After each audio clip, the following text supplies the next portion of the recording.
Hello, everyone. My name is Dan Takata with the Education and Professional Development Committee here at CETA. And on behalf of the committee and CETA, I would like to welcome all of you to today's webinar.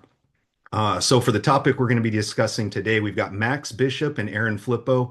They're going to be discussing recent updates to CAG-002 for the certification testing of restricted access barrier systems. So they're going to be talking about the CAIs, the CACIs, including additions and changes to the required tests, as well as how the definitions and roles of those devices has changed following the most recent revisions to USP 797 and 800. So for our presenters today, we have Max Bishop. He began working for Microanalytics in 2011. He was initially in a consulting role for healthcare engineering and construction, and eventually he was tasked with creating the Controlled Environment Services program for the company. He's a registered certification professional for sterile compounding facilities, and he has extensive experience in healthcare facilities.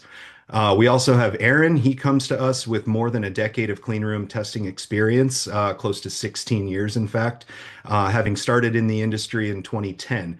He holds accreditations with both CETA and he has an NSF accreditation as well. And he's contributed to four of the CAG committees so far.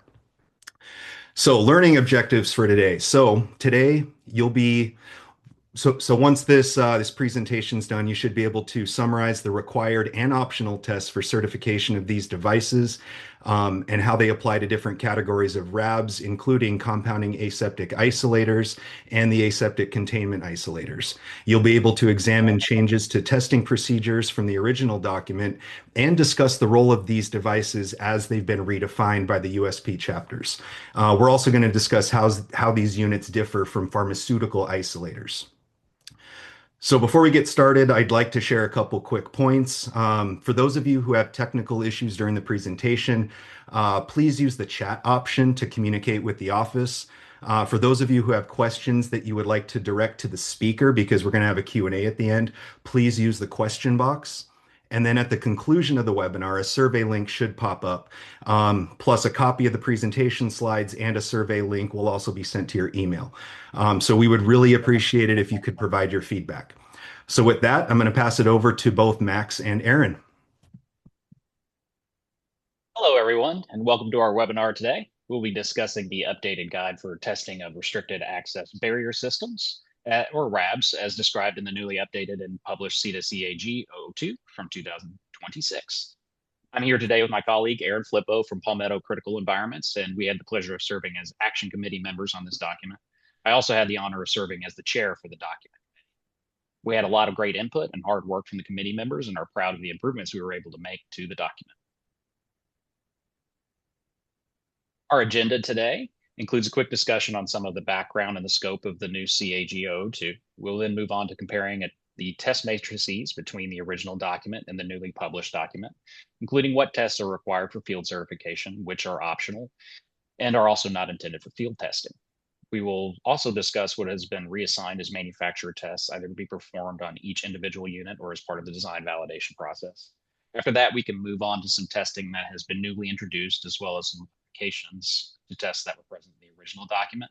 We're going to mainly focus on the required tests, but during the matrices comparison, we'll talk about some of the optional tests as well. Then last, we'll briefly discuss how the updates to USP Chapter 797, the publication of USP 800, and the redefinition of these devices as restricted access barrier systems has changed their role in sterile environments, as well as how they differ from pharmaceutical isolators. And as you can see, according to our disclaimer, we're going to do our best to represent the committee, but we'll also probably have a few opinionated statements, so just keep that in mind. A little bit of background. The committee consisted of a mixture of professional interests and stakeholders, including pharmacists, certifiers, and manufacturers, to have a well-rounded set of perspectives and expectations for the document.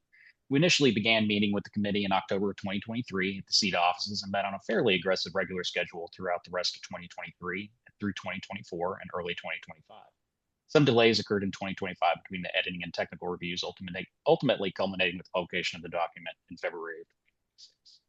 During the writing process, we acknowledged that the roles of these devices had changed in the sterile compounding environment, and were cognizant of this context when we made the updates. We were seeking to keep the changes relevant and meaningful for how these devices are current.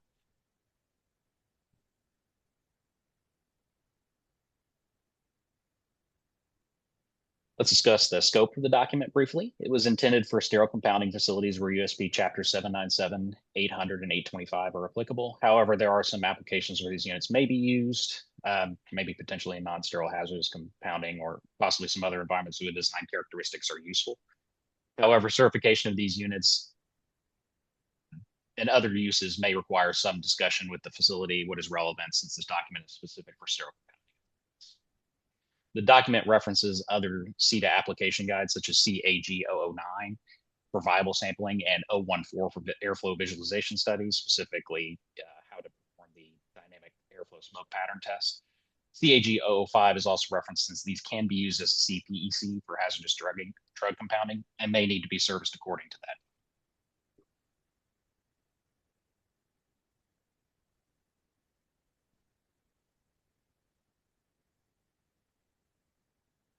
The document has generally been updated to reflect the formatting of the current CAG publication cycle, including a general reporting and documentation section. The sequential numbered steps in the procedure have been removed in favor of paragraph spacing format. Although some CAGs currently have frequency testing sections, CAG-002 differs in that it's a PEC CPEC certification document, so the tests required need to be performed during every field certification. This is covered in the subsection of the document scope as a separate target for the frequency that these should be performed. However, there's some additional specific language specific to manufacturer requirements dictating the frequency with which some of the design criteria qualification tests must be performed, how many times per unit or how many devices that are manufactured. Additionally, some of the directly referenced CAGs 09 and 04 provide additional frequency guidance for their particular testing procedures, but we're specific for USP, so these should be certified semi-annually. The revised document also includes an updated test matrix showing that some of the tests have been reorganized and reassigned as either required, optional, not intended for field testing, or as design criteria qualification tests. It also suggests a potential sequential test. There is a new section that I believe is unique among CETA guides, which indicates what information should be placed on the field certification labels or the stickers. This is broken down into the information to be completed by the technician, which includes the date of certification, a reference report number, due date for the next certification, which includes only the month and the year as a requirement, signature of the technician, and a unique identifier or a serial number for the unit. And then pre-printed information on the sticker is to include the company name, address, and phone of the testing organization. In this new CAG,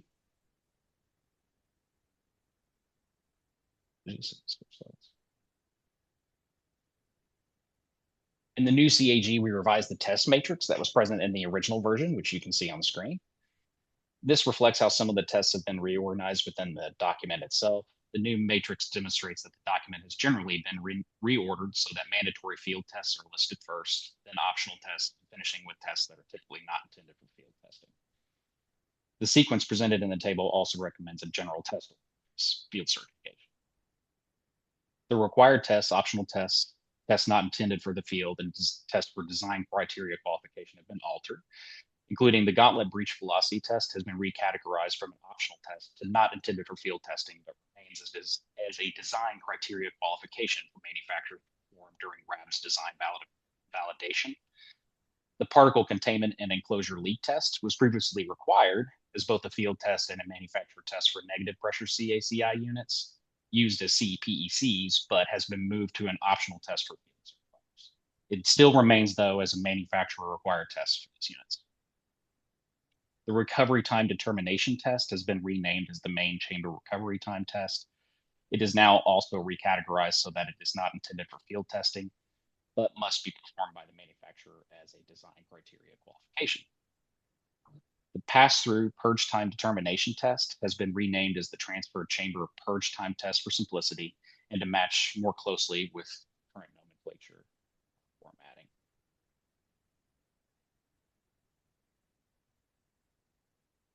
It has also been recategorized as not intended for field testing, but remains as a design validation test performed by the manufacturer.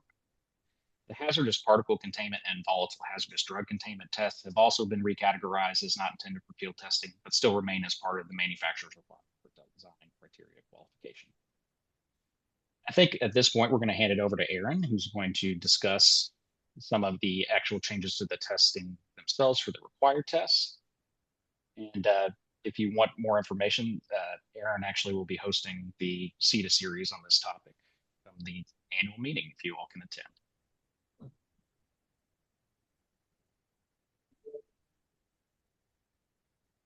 All right. Hey guys. So first up here, looking at viable sampling. So the new 002 document does reference CAG-009 for viable sampling techniques and procedures. It has a specific section for RABS, section 8.1, and basically just states that the main chamber and the transfer chamber must be sampled, but then there's further guidance on that. And you can also see um, the section 8.3 on sampling SOP for additional information on viable sampling and RABS.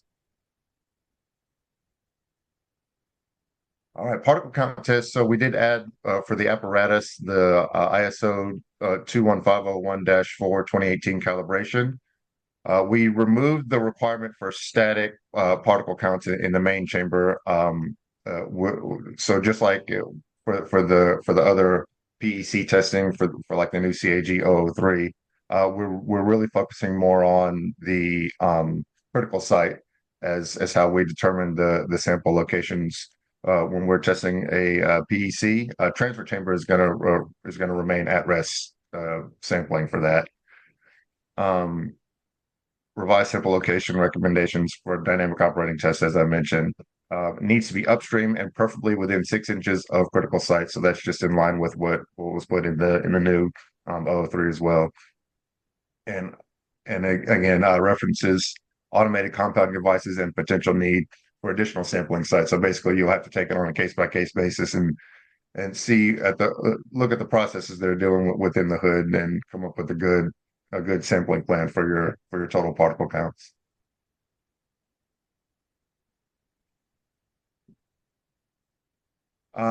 Additional purge and zero count verification um, includes a recommendation to tap the tube from your particle counter probe. That's just to clear any residual particles that may have been stuck in there from before. Use of an at-rest ISO class 5 area, things like that, just to make sure you've zeroed out the particle counter. Surrogate manipulation language revised to simulated compounding using compounding consumables. And that, again, I think that's going to be in line with the 003. Introduce that opening of sterile packaging must be included for their simulated compounding. Additional guidance provided for transfer chamber at rest test, probe position, purge time, transfers, etc. So basically, where you should put your probe, and as far as how you're transferring materials in the times that it recommends is all in the new 002.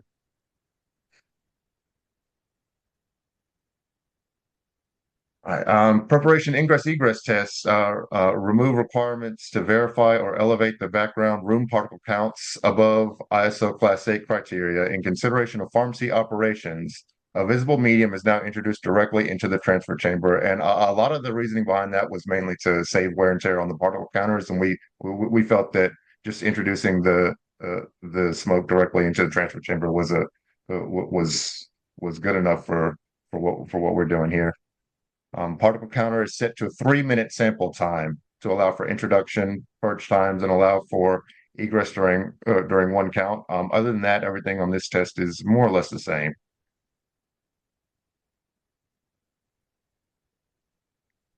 Airflow velocity test. Remove the requirement for manufacturer-developed airflow testing of the purge transfer chamber. If constant flow airflow velocities are collected, they are used for informational purposes such as calculation of upstream challenge concentration during HEPA filter integrity leaks. So basically, for your actual airflow velocity measurements, we're focused on the main chamber here. Airflow uniformity in the main chamber have been added to plus or minus 25% of the average, or 16 feet per minute, whichever is greater, just like NSF 49. Uniformity is not applicable for transfer chambers. All right. Pressure gauge verification. This is a new test that we added in here. So newly introduced as a separate test to verify the onboard pressure measurement devices on RABS for accuracy. Adjustments are performed if necessary. So this is intended for main and the transfer chamber gauges. It's not meant for any gauges that are just measuring like the upstream supply plenum. And this is not a calibration. You're just making sure that the gauges are reasonably accurate. So once integrated pressure gauges has been verified for accuracy, you can then use these for the pressure assessment test. All right, so the chamber pressure tests revised to prioritize the glove sleeve insertion and extraction. So instead of doing all the door opening and closing, we're really just focusing on moving those gauntlet sleeves in and out to make sure we're maintaining the desired pressure in there. Main chamber pressure is evaluated during insertion and extraction, no greater than 3 seconds. So the 3 seconds that remains the same, but for both positive and negative pressure RABs, we have in there that you're going to go in and out, and that's 3 seconds each, 3 seconds in and then 3 seconds out. Unit must maintain pressure profile during the procedure, documenting pressure magnitudes observed during insertion and extraction. All right, the HEPA filter integrity or leak tests. So transfer chamber HEPA filters are not required to be tested. We added a reference for the apparatus to the IST 34.5. Manufacturer must provide method for units without a supply blower. That caveat was added in there. Canopy connection guidance and potential strategies was put in. Introduction of the paint method for leak testing of HEPA filters with exposed upstream side. So we put some specific recommendations in there for how to actually conduct the paint method. So site assessment test, test 3A, exhaust system performance for canopy connections. So we removed the measurement of static pressure from the canopy connection, and we added a requirement for alarm that activates within 15 seconds of exhaust airflow loss, so much like for NSF 49 biosafety cabinets. 3B, exhaust system performance, total exhaust. Let's see. Sorry, total exhaust direct connections, hard ducted connections. We added the requirement for an alarm that activates within 15 seconds of airflow loss. Added acceptance criteria that duct static pressure shall be sufficient to maintain the desired airflows per manufacturer specifications.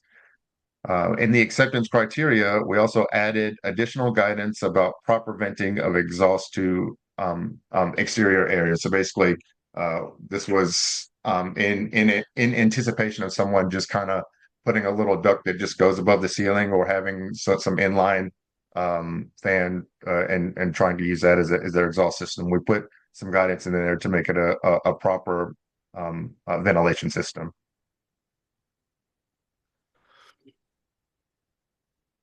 And for here for the dynamic smoke pattern test, I'll hand this back over to Max. All right. As we referenced earlier, this procedure is directly out of CAG-014, or actually just references that document just, for additional guidance. It's been updated from its previous version since it did not include dynamic activity levels, which are required by USB 797. And now, since there's a specific CAG that addresses that, we just felt that it should be referenced.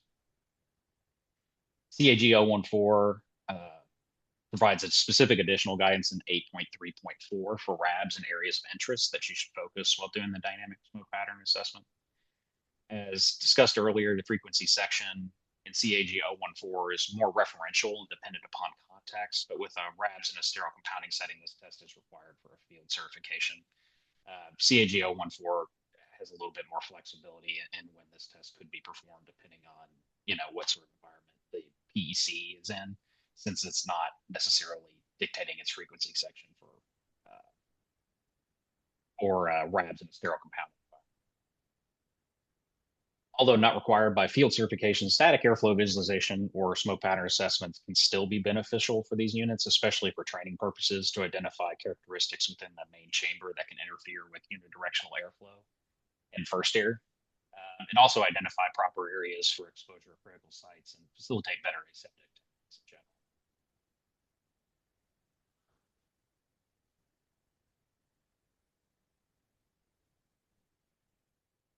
All right, so this little stickier side of this presentation, RABS versus pharmaceutical isolators. So to conclude our discussion on the document, I thought it was relevant to spend some time evaluating how the updates to USP Chapter 797 and the subsequent redefinition of these devices as RABs has altered their role in the sterile compounding environment. Additionally, we wanted to talk about pharmaceutical isolators since they were introduced.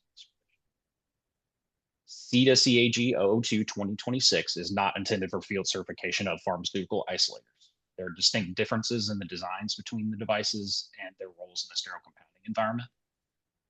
In the previous versions of USP Chapter 797, beyond use dating for compounded sterile products was organized in a different manner, with complexity determining risk categories and type BEC used in a segregated compounding area affecting the beyond use dating. When this beyond use dating system was used, CAIs and CACIs previously had a niche role where they received some extended beyond use dating consideration and risk category flexibility in segregated compounding areas, granted that they met some specific requirements in the chapter. This made them functionally distinct and gave them an advantage over LAFWs and other PECs that were placed in an unclassified space. However, the revised USP 797 introduced categories 1, 2, and 3 for CSPs, which determined stating. This also altered the facility requirements where these categories can be compounded, removing the advantage that the CAIs and CACIs have for beyond use dating segregated compounding spaces. They can now only be used for compounding category 1 CSPs, like all other PECs, when they're located outside of a clean room suite. In the revised Chapter 797, they introduced pharmaceutical isolators as a new PEC. It does have some advantages that were similar to what was given CAIs and CACIs in the previous version.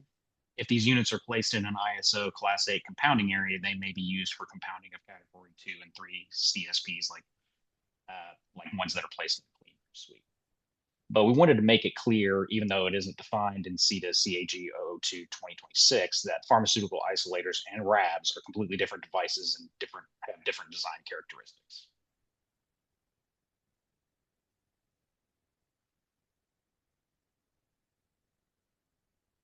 Pharmaceutical isolators, most importantly, have an integrated decontamination system and rapid transfer ports for material transfers.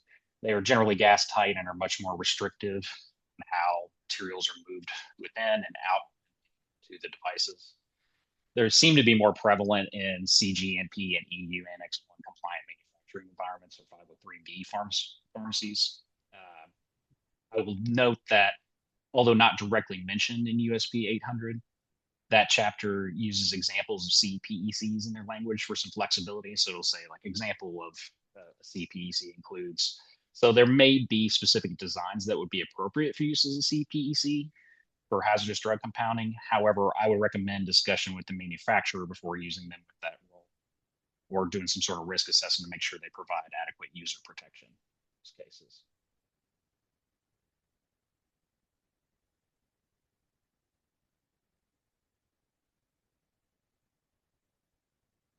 So here are our key takeaways. CETA CAG-002 2026 has generally simplified the certification process, providing references to other current CAGs and introducing a suggested test order.